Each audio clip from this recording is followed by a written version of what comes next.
എൻ്റെ ഒരു ഞായറാഴ്ച തുടങ്ങണത് ഇങ്ങനെയാണ്. രാവിലെ അകത്തെ പണിയെല്ലാം കഴിഞ്ഞ് പുറത്തിറങ്ങിയപ്പോൾ കണ്ട കാഴ്ചയാണിത്. ഇന്ന് പൂജയുള്ള ദിവസമായിരുന്നു. അങ്ങനെ പൂജ എല്ലാം കഴിഞ്ഞ് ഭഗവാൻ നൃത്തത്തിൽ വരേണ്ട സമയമായി. പിന്നെ അതിന് വേണ്ട ഒരുക്കങ്ങളൊക്കെ ചെയ്ത് കഴിഞ്ഞപ്പോഴത്തേക്കും ഭഗവാൻ നൃത്തത്തിൽ വന്നു. പിന്നെ കൽപ്പനയ്ക്ക് ഇരുന്ന് ഇന്ന് കുറച്ചധികം ആൾക്കാർ കൽപ്പനയ്ക്കൊക്കെ ഉണ്ടായിരുന്നു.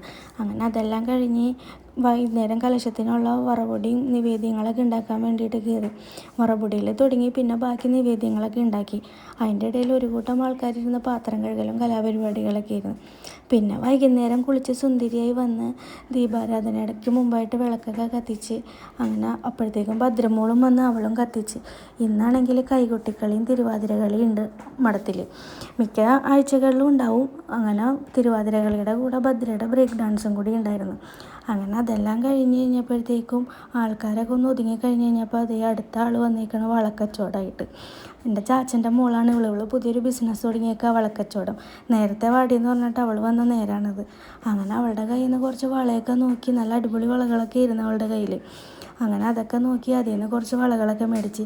ചെറുതായിട്ട് കുപ്പിവളയുടെ ഒരു ഭ്രാന്തുണ്ടേ, അതിൻ്റെ പ്രശ്നമാണ് എനിക്ക്. അതെല്ലാം കഴിഞ്ഞ് കഴിഞ്ഞപ്പോൾ എല്ലാവരും കൂടെ ഒരുമിച്ചിരുന്നൊരു ഭക്ഷണം കഴിക്കലൊക്കെ കഴിഞ്ഞ് എല്ലാവരും വീട്ടിൽ